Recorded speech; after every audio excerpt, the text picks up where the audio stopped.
kitchen chaos to well-oiled machines. Get ready for newfangled technology and old-school know-how. Stories and a good bit of fun. I'm Simon, and this is Culinary Mechanic.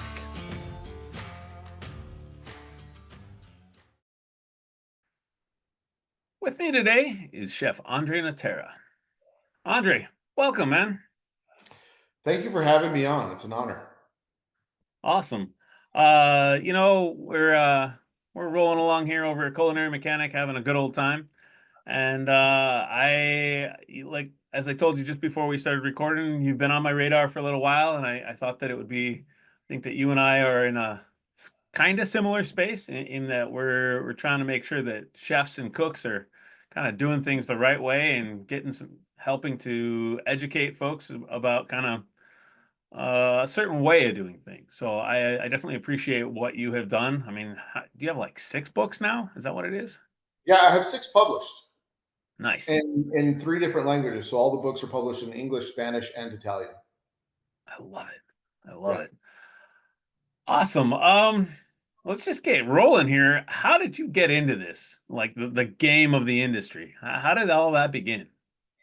Well, I'll tell you how it began. It began with not wanting to do it.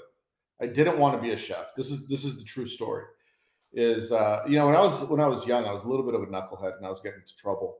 And like all young men, like the only thing I thought of was like I want to get a girlfriend. So I'm a little kid, and I'm staying the night at one of my friends' houses, and we're staying late. We're talking about girls, and my friend says to me, "You know who girls like? Girls like chefs." He says, "I have a cousin that's a chef, and he has all the girlfriends." So I said, "That's what I'm going to do." There was no like, "Oh, my grandmother was a great cook." It's like there was none of that. It was purely of I'm going to be a chef. Girls like chefs. I'm going to be a chef. And so, I was getting into a little bit of trouble, and I didn't want to go to like a 4-year university. I didn't want to do that. I was like, back then, culinary school was only 1 year. I was like, I could do that. Wow. And I spoke to my parents. They're like, "What are you going to do with yourself? You're getting into trouble." I was like, "I'm going to be a chef. 1 year of school, easy industry. This will be a cakewalk." Little did I know, right? I go to school only to find out that it was a lot harder than I thought. The industry, I mean, it goes without saying, if you're listening to this podcast, you're probably in the industry and it's not easy. So I was in for a rude awakening when I got into it. I didn't get into it because it's what I wanted to. I got into it because it was like, I thought it was going to be easy and I thought I could get a girlfriend. Long story short, I fell in love with it. So once I started cooking, I had played sports. I was a bit of an athlete when I was younger. I mean, not like a professional athlete, but I did all the high school recreation stuff. Was a gym rat. So I felt like cooking was a sport in itself. So I fit in really well into the teams because of like, yes, chef, yes, coach. So I thought the cultures were really similar. I'm disciplined. I had work ethic. I had my dad put me to work when I was 6 years old. So a work ethic and working all day was never an issue for me. So Right. Knowing how to work with a team and having work ethic and having discipline, it kind of set me up to succeed pretty quickly in the kitchen. So Nice. that's how I got into it. 27 years in the business. So obviously I've done every position. I was a line cook. I was a prep cook. I was, washing pots and pans. I was a busboy. I was a server for like 2 days before they kicked me out and put me in the kitchen. All of that. Right. So doing all of that, and then I became an executive chef pretty young. After about 7 or 8 years in the industry, I got a lucky break. My mentor promoted me to executive chef. I think I had a total of like in my career about 9 executive chef roles that I was head chef in, and none of them were like 2 weeks and quit. I mean, I was in them at length. Everything from running independent restaurants, being the regional corporate chef for a hotel chain, being the culinary director for a large hotel, being an independent restaurant chef, being the tasting menu only chef, being the executive chef of a country club. Like I have been in almost every type of kitchen, and I've been an executive chef in multiple types of kitchens. So I get the game. I get the game from a very high end standpoint. I get the game from a small independent restaurant standpoint. I get it from a corporate standpoint. I get it from a large team standpoint. I hate to say I've done it all because obviously I haven't, but I've done a lot. Right. No, that's awesome. And I think that for me, having like being able to look out and go, here are all the segments that I've worked in. It's funny where when honestly I looked you up on LinkedIn just to kind of have a timeline of things to kind of map out in my brain, and where you kept getting a little bit bigger and a little bit higher end, with the some of the hotels and stuff. I found myself in a sort of a, no, it wasn't fast casual, but it was a step up from that barely, right? Like it's still good table service, but there's definitely no fine dining. And I was doing mostly like Southwestern and Tex-Mex, but Mhm. it was jamming, 100, Right. 110 seat restaurants that are doing 4.5 million, you Right. know? Yeah, I mean that's pretty good. So I just love but through it all, I think I love the fact that you've got all these different experiences, because I think being able to look back on that, someone asks you a question, you can draw from so many different things, you know. Um, that's cool. I really dig it. I also think that young chefs, cooks, young chefs, restaurateurs, being able to see that like a good, long, stable career is possible, right? Yeah. You Mhm. know, because I think that as I look around, the chatter is that it's, oh, this industry is not healthy. You can't do it for very long and all these things. But I think choosing the right job, choosing the right space to be and working hard is going to get you somewhere. Well, it's funny because a lot of people that say that, um, I don't think they've experienced a lot of the industry. They've maybe experienced, maybe a very small segment of the industry, so they assume the entire industry is that way. That's not the case. Because if you work, I don't know if this is true, but let's just use this as an example. Let's just say you work at Apple. I'm assuming you get weekends off. I'm assuming that you work 10 hours a day or less. I'm assuming that you get holidays off. I'm assuming you get great benefits, you get paid well. I'm assuming they have a human resources department so people aren't drinking on the job and acting the fool. And I'm assuming maybe there's some other perks that come Totally. with working in that type of environment. Now, I don't know this for a fact, but I do know the industry, and there's a lot of places like that. But unfortunately, sometimes our loudest voices in the industry are the ones that work in the independent restaurants, and they paint and say anyone that doesn't work in this type of restaurant is not a real chef. And I don't think that's a good way to look at it, because when you go to culinary school, there's a lot of different avenues that you could take, and you have to be open to work in a hotel, work in an independent restaurant, work in a country club, work in a corporate setting, jump on a cruise ship, be a private chef.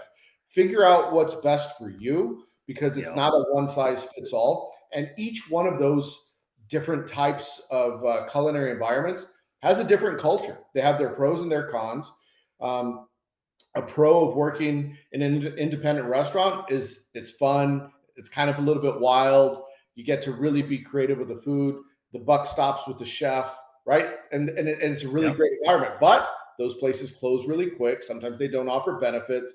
Sometimes there's some bad behavior, like because no one's really watching. The chef is sometimes the human resources director and the accountant, and Yep. the mechanic and the plumber and all these other things, where you don't necessarily have all this other infrastructure. Well, I think it's important to look at all that. So if you go to a hotel or if you go to a country club, it's probably not going to close. You probably have benefits. You may have a little less freedom on the creative side, but it's like it's a trade off. So I think it's important for cooks to say, um, what is it that's important to me in my life, right? Yep. And not just take the word of the person that's the loudest, because they have a stage, and because they're loud doesn't necessarily mean that they're right. So my advice to young cooks is work in every single type of kitchen until you find the one that's the right fit for you, because there's good kitchens and there's bad kitchens, and they're not all the same. Yeah, absolutely. I mean, I met a young lady yesterday who's we're both on a technical advisory committee for a local city college, their culinary program, and uh, she was a graduate of the program, and now she's doing some private chef work, and she does some pastry only catering, which I found really interesting. So she'll do desserts and petit fours and all that kind of stuff for a group of 50 or 60. And I said, so do you have any desire to be in a restaurant? And she's like, no, that's really not for me, but I love food and I'm able to, I've got a decent network, so I'm able to market that and move. And I thought, huh, this industry is really changing from what it was It really 15, is. 20 years ago, you know. Um, I do laugh at, some of the folks and they want to call themselves chefs. And I'm like, man, that's just not the same thing as I'm talking about. Because where I come from, chef is chief, right? Like you got to have people below you to do it. Nowadays, I feel like chef has become the new cook. Right. And you notice, like, I'm curious what your take is, but like if you go on TikTok and everyone's a chef, right? And they may have never even gone to culinary school, never worked in a professional kitchen, but they can make a video and now I'm a TikTok chef. And and they have an army of people that, listen to them, watch their videos, learn from them. So are they a chef? Because they're leading a bunch of people on TikTok in a sense. So I don't know. I'll tell you that the term chef now, yes, there's an origin. It means chief, and it means, it's the title that you're given. There's an executive chef, and there was a sous chef, and a chef de partie, and a commis, whatever the case may be. Um, but I think nowadays the term it's used as someone that could cook. I'm from the old school where it was like, there's cooks and there's chefs, but sometimes now it's hard to have that conversation that people could like, do you really want, and again, this is just me, I don't know if I want to deal with the nuance of what does the term mean before we move forward with the conversation. No, we can have a great conversation, call yourself whatever you want, right? It's not going to change my opinion. It's not going to change my opinion of how I think the term should be used, but I don't want to spend all this time convincing you that I'm right, or listening to you try to convince me that you're right, because you're not going to. Right. No, I'm with you because uh, I very much like you. I'm pretty old school, you know. I'm even the guy who watches. I mean, I saw a clip of a chef, and he was talking about. He was an old Italian guy, and he was talking about the fact that I think in the Bear, and I haven't seen the Bear, but in the Bear, there's a scene where everybody is called chef, right? The cooks are chef, and that's not for me, right? Where I'm from, like if the executive chef's in the building, then that's chef. And if there's a sous chef in the building too, that's Chef Jimmy or Chef Sarah, right? Right. And if the executive chef's not in the building, then you might call that sous chef straight up. But you're not turning around and looking at the prep cook and the line cook and referring to them as chef, but you use their first name and you use it with respect, you know. I think it's funny the way the life turns and changes, you know. But on the flip side, if you go off the French brigade system, everyone is chef, right? Chef Demi, Chef Commis, Chef Yeah, de there you Partie. go. They're all chef. So it begs to question what really is a chef, because if you're under the Scoffier brigade system, everyone's a chef. Every single one. They're not chef de cuisine, but they are some sort of chef. They're the chef of their station.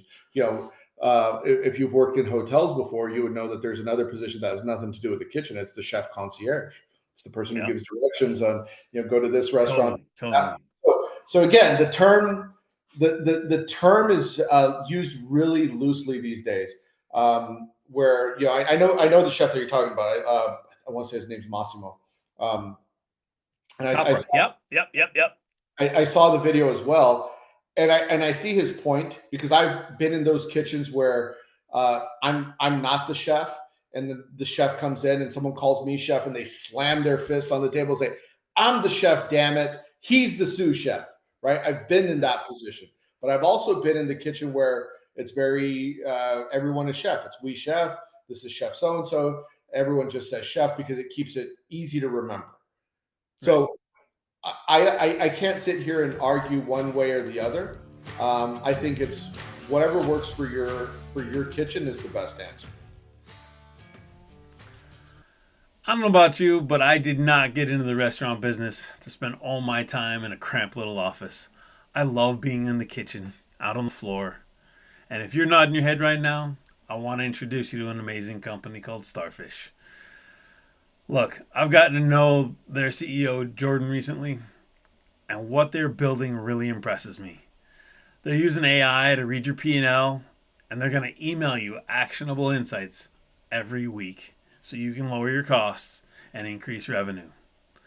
Best part is you don't have to spend time digging through your P&Ls, poring over reports in that cramped little office. Starfish is going to do that for you so you can get back to the part of the business that you love. I'll take that. I like it. Yes, Chef's PSA is your podcast and your platform um, to be out in the world. Like, how did that come about? How do you go from being that culinary director guy to all of a sudden you're doing a podcast and you're writing books? I love this part. You know, do you want the long story, or do you want like the quick answer? I would love to hear the long story. So the long story is this, and it started right around COVID. So keep in mind, Chef's PSA took about 2 years for me to figure out. So there was like, it wasn't one thing that said this is going to start Chef's PSA, but it was about 2 years of a lot of things that kind of pushed me in that direction. And what really started it was the pandemic. And during the pandemic, we had to lay off a lot of people. Now, Yeah. I used to host a monthly class that I would call Food and Beverage University for all my staff. So I would have, I don't know, about 50 or 60 interns, or actually more than that, international interns that would come and work with me. And part of their training was outside of the kitchens. I wanted to teach them how to be chefs, how to read a P&L, how to manage food cost, just all these other things that go into being a chef outside of kitchen work. Right. So I would host this monthly food and beverage university for my interns. And when COVID hit, I had to lay them all off. And I felt like I hadn't completed their training. I was frustrated with the fact that it's like I had so much to give, but now they're no longer here. And I felt like I still needed to teach them a lot that I hadn't fully taught them. Now, fast forward a little bit. I think I'm walking through Target, and I want to say it was Taylor Swift is on the on the intercom. Not really her, but like someone saying, let's watch Taylor Swift's new cooking class. I think it might have been Selena Gomez, but it was one of them. And I just remember thinking, how does Taylor Swift have a cooking class and I don't have a cooking class? Like, I should have a cooking class. I said, oh, I should have a cooking class. Like, it just, like the light bulb just went off. Like, maybe I do need to do my own show. The week later, someone actually, hold on. In between that and the week later, I'm watching the UFC at my house because I'm a big fight fan. And one of the chefs that I'm watching with, his name is Matthew Peters, is the first American chef to win the Bocuse d'Or. Fantastic chef. And we're watching the UFC, and he says, you should have the camera follow you around with your beard and just talk shit. And and I was like, okay, so like he got the wheels turning, and we started talking about everyone right now is teaching you how to cook. If you remember, during COVID, every single chef was teaching you how to cook in their home kitchen. Like, here's a salmon and a spinach salad, and I hate it. It used to annoy me because I'm like, I don't need to see anyone teach me, how to make another spinach salad with strawberries for the rest of my life, right? I've seen enough. And so during that time, a couple of other things happened. Again, I'm giving you the long story. I was being interviewed to do a TV show. I don't know what the show was, but as I'm interviewing with the casting producer, I'm on the short list. And apparently this is a big network show that was going to be picked up. I have an idea of what show I think it became, but I'll tell you off the air. And so while they're interviewing me, I'm dressed up. I'm in a suit. I have a glass of whiskey. I have a cigar. I'm playing up the character. And they're saying, do you get mad? And I'm like, kind of, sometimes, depends. Like, I don't know what to say. Like, I'm walking the razor's edge trying to answer these questions. Anyway, at the end of it, I asked him, I said, why am I on this short list? Like, I was a successful chef, but there's a lot of A-listers that should have been in front of me, right? So I'm like, why are you interviewing me? And they said, we like you because you kind of talk a lot of shit. You're posting jokes all the time. You're always smoking your cigar. You're always like doing funny stuff. And when we look at other people's social media, it's like food, food, food, food, food. They said, you have personality. And that caught our attention. So again, the wheels are turning, right? I didn't end up getting the show, but the wheels are now turning. A week or so later, a company reaches out to me, a media company out of Dallas, and say, hey, we want to create a show around you. We want to do a few seasons where you travel around and you interview chefs on how they've pivoted during the pandemic their business. So it is a business centric series, right? And then along with that business centric series, there was a podcast called Run the Pass. So the show was called Run the Pass. We did it for 2 seasons. And then the podcast was called Run the Pass, where I was interviewing chefs, but it was all business talk. That's all it was. We didn't really talk food, right? So while all this is going on, I'm still doing my chef job. I'm interviewing people, and I'm kind of picking up this skill. And I'm realizing that what I miss most is the mentorship, the coaching, and I see that there's this big opportunity for mentorship and coaching. Yeah. I go with my chef de cuisine, and we have this really fantastic restaurant called Garrison, and he's creating this dish, and he presents it to me, and he's pushing hard. You know, we want to be the best chefs in the city. He presents it to me, and he's like, "What do you think?" And I'm like, "Ah, it's fine." Put it on the menu, and I could tell he's a little bit dejected because he wanted more feedback from me. The light bulb again went off. Is like, the chef that you need right now is not me, because I'm no longer really trying to be the most soigné chef in the world. I'm more interested in mentorship. I'm more interested in the business. Like I'm like, my mind is already drifting on to the next thing. And so it was all these little things that said, you know, it's probably time to start finding what's next. And I also thought, I still feel pretty good. I'm still young enough. I don't want to be figuring this out when I'm 60, and everything hurts. So I was like, you know what? I decided at the end of in 2021, I was like, I'm going to step away. I also was in a position where the chef job I was in was probably the largest, most prestigious job that paid the most. So it was like, where am I going to go after this? Like, it wasn't going to be easy for me to find another job that was going to give me everything that I wanted, unless I was like the owner, and I wasn't going to put my money into it. So it's like, let me step away from cooking and figure it out. So I decided to retire, as I like to call it. I retired from being a professional chef after 27 years. And I'm like, what am I going to do with myself? I'm retired. So for about the first 5 months of retirement, I didn't do shit. I smoked cigars. I chilled in my backyard. I'm traveling to Puerto Rico, hanging out on the beach. I'm not doing anything. I have no idea what I'm going to do, but I have these things going on in the back of my mind. I start posting these chef's PSAs on Instagram, and they were really sarcastic, and you know, they were intended to be jokes for my friends, like, "Hey, don't call off on Valentine's Day," you know, just stuff. We all know you're faking it, right? One of my friends who has a restaurant here in Austin, his name is Fermin Nunes. He says, "Turn this into a book, and I'll buy it. These are hilarious." And I'm like, "Okay, how hard could it be to write a book? Like, I don't know how to write a book." It was like, "I'll write a book." So then I wrote the book, published it. I mean, it was a little harder than I thought. And then the book did really well. And I was like, holy shit, I did not expect this to take off. And then the Chef's PSA page started taking off. And again, I'm putting up just kind of sarcastic, tongue-in-cheek posts. So I'm like, okay, I want to give back. Like, the first book was intended to be funny and sarcastic, but let me write something serious. So that's when I wrote the second book, Culinary Leadership Fundamentals. I was like, because I didn't want it to just be jokes and like, don't call off on Valentine's Day and stop wearing a hula skirt full of dirty towels. And like, that's what it was initially. But as I move forward, it's like, okay, if I really want to help people, let me give them a serious book. Let's cover food costs, marketing, branding, building a kitchen culture. Let me give them the real. So I wrote the second book, and then I did a video course to go with the second book. Nice. And I was like, okay, this is kind of what Chef's PSA is evolving into. But then I started thinking about my podcast, the one that I had, which was Run the Pass, which I had stopped doing because I didn't really like it. And I was like, you know what? Let me go back at this podcast thing, but this time no guests. Like, I'm just going to do it by myself because I have a lot to say, and I will use it. I will use this platform as mentorship to these people that I didn't finish mentoring 2 years ago. So the original Chef's PSA was to be a mentor for all the people that I felt like I left hanging.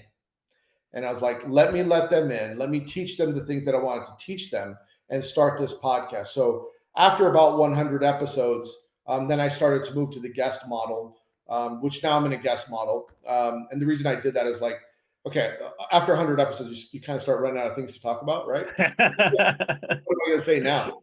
My jokes become repetitive. So I'm like, let me bring in some so, some different perspectives, and really what the way I look at Chef's PSA is there's a lot of chefs out there that don't have access to mentorship.